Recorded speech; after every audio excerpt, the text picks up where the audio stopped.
जो इतना स्त्रीवादी है कि वो एक राक्षस त्रिशरा को मारते समय भी माता बोलता है, जिसके गुरुकुल में पढ़ने वाले हनुमान भी इतने संवेदनशील हैं कि जान दे मोई माई बोलते हैं सुरसा से, उसको स्त्री विरोधी बनाया गया।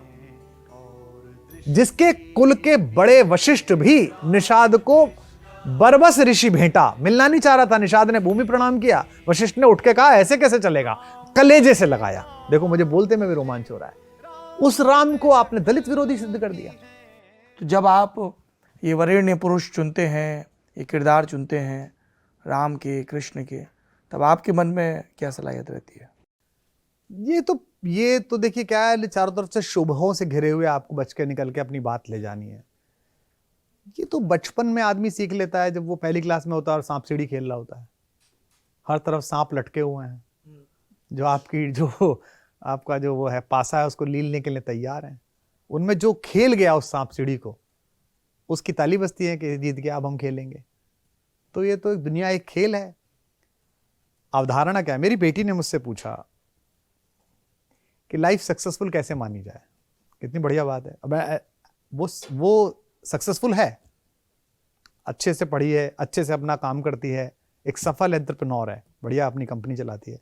उसने पूछा कि लाइफ को सफल कैसे माना जाए। तो मैंने उसको कहा कि आपके होने से, आपके अस्तित्व से दुनिया और खूबसूरत हो तो आप सक्सेसफुल हैं, दुनिया बदसूरत हो तो आप अनसक्सेसफुल है। मैंने कहा दुनिया कौन? मैंने बाह भर भी और दुनिया भर भी, ये परिवार, ये समाज, ये देश, ये नगर, ये सोसाइटी, भाई बहन, कजिन, माँ बाप, अगर ये आपके होने से प्रसन्न है और खूबसूरत हो गया माहौल तो आप सफल हैं, और अगर गंदा हो गया है तो आप असफल हैं। मुझे बहुत लोग कहने आते हैं कि आप असफल हैं, और राजनेताओं को तो मैं जानता ही हूं कि मेरे मुंह पे कुछ भी कहते रहूं, मुंह फेरते ही कहते हैं कि असफल है। जैसे मेरे को कहा गया कि ललन टॉप क्यों जा रहे हो, मैंने कहा उसने भरी महफिल में 10,000 लोगों में वादा ले लिया था कि आपको आना है, और हम सफल राजनेता तो है नहीं कि जो झूठ बोल जाएं, वादा ना निभाएं। तो मुझे लगता है कि सफलता असफलता एक तो कालातीत है।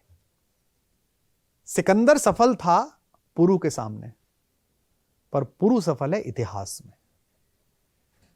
तो सफलता असफलता तो कालातीत है। आपके रहने से दुनिया खूबसूरत होनी चाहिए। अगर आपको लेकर देश दुनिया में सैंपल साइज है, 10 आदमी, 5 आदमी, 100 आदमी, 1 लाख आदमी, 1 करोड़ आदमी खुशी से सोते हैं कि वाह क्या बात है, आज किस आदमी से मिले, आज किस आदमी को सुना, आज किस आदमी को जाना, हा बहुत अच्छा है। तो आपको नींद अच्छी आने के आप अधिकारी हैं। पर आपके होने से अगर लोग दुखी हैं, परेशान हैं, कष्ट में हैं, तो फिर तो मुश्किल है।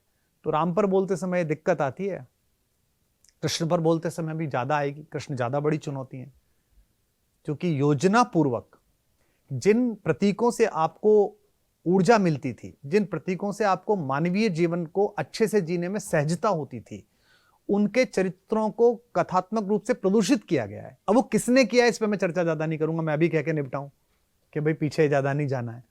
पर हां, राम जैसे धीरोदात्त नायक को, मर्यादा पुरुषोत्तम को, जो एक पत्नी व्रत अपनाता है, जो इतना स्त्रीवादी है कि वो एक राक्षस त्रिशरा को मारते समय भी माता बोलता है, जिसके गुरुकुल में पढ़ने वाले हनुमान भी इतने संवेदनशील हैं कि जान दे मोई माई बोलते हैं सुरसा से, उसको स्त्री विरोधी बनाया गया।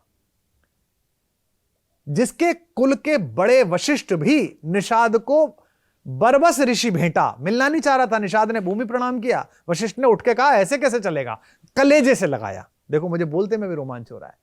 उस राम को आपने दलित विरोधी सिद्ध कर दिया। जिस कृष्ण का नायकत्व 15 वर्ष की आयु में ऐसा है कि अगर अकारण किसी इंद्र को अहंकार हो जाए कि मैं बारिश फैला दूंगा, तो वो एक छोटे से पहाड़ पर पूरे ब्रज को ले जाए और 4 महीने डिजास्टर मैनेजमेंट का एक शानदार उदाहरण प्रस्तुत करे।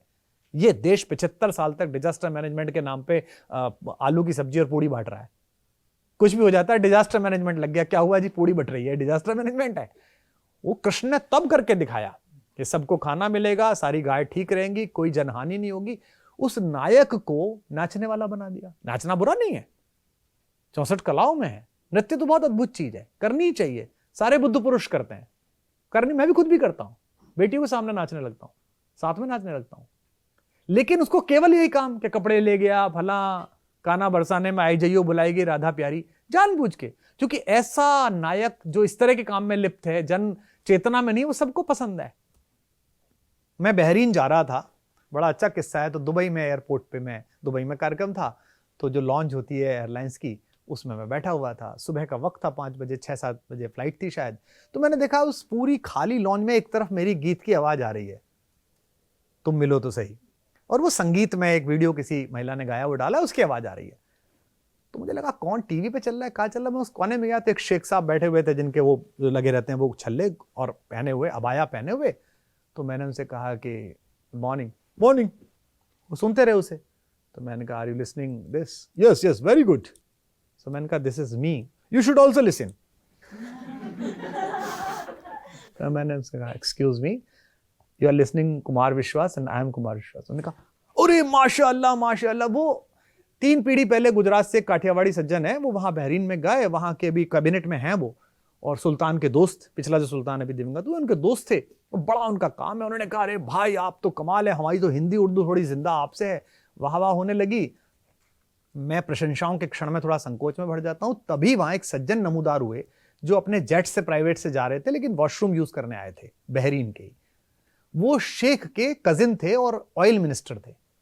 तो उन दोनों की निश्चित रूप से दुआ सलाम हुई अपनी लैंग्वेज में। उन्होंने कहा कि आप कौन है? तो उसने बताया कि ये हिंदुस्तान और हमारे माशरे के, हमारे सब कॉन्टिनेंट के सबसे पॉपुलर कवि हैं, और इनका बहरीन में शो है।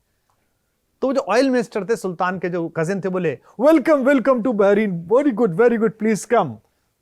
तारीफ में वो जो सज्जन थे वो ये बोल गए, एक वेरी रिवोल्यूशनरी पोइट। बोला रिवोल्यूशन? No revolution. तो मैंने कहा no I am revolutionary in love. Then welcome to Bahrain. तो सबको यही चाहिए, काना बरसाने में आई जाइयो बुलाएगी राधा प्यारी। ये खिलजी को भी चाहिए, ये बाबर को भी चाहिए, ये अकबर को भी चाहिए, ये अंग्रेज को भी चाहिए, डच को भी चाहिए, फ्रांसीसी को चाहिए, पुर्तगाल, सब क्यों चाहिए? हाँ बहुत अच्छा भगवान है, कहा माखन ले गया, नाच लिया, चीर हरड़ कर लिया, नहीं। लेकिन अन्याय के लिए अपने सगे मामा को राज्य परिषद से खींचकर अपदस्थ कर देने वाला कृष्ण किसी को नहीं चाहिए। वंचित बना दिए गए 5 लड़कों को खड़ा करके दुनिया की सबसे बड़ी शक्ति को पराजित करने वाला कृष्ण किसी को नहीं चाहिए। भरी राज्यसभा में एक अहंकारी और अभद्र अश्लील आदमी के इशारे पे खुद को बड़ा करने वाला, अपने कद को बड़ा करने वाला कृष्ण किसी को नहीं चाहिए। और ये कोई कृष्ण सुनाने को तैयार नहीं है, क्योंकि उसी चक्रव्यूह में फंस गए कि वैसा ही कृष्ण सुनाओ। तो मेरा मन है कि मैं ऐसा कृष्ण सुनाऊंगा अपने अपने श्याम में, जिस दिन सुनाऊंगा तो परेशानी होगी कि हम तो कन्हैया दूसरा सुना रहे थे। मुझे कन्हैया के प्रेम से क्या कष्ट होगा भाई, मेरा तो भगवान है, मैं तो खुद प्रेमी व्यक्ति हूं। मगर वो उसका एक अंग है, वो लोक मंगल का नायक भी है भाई।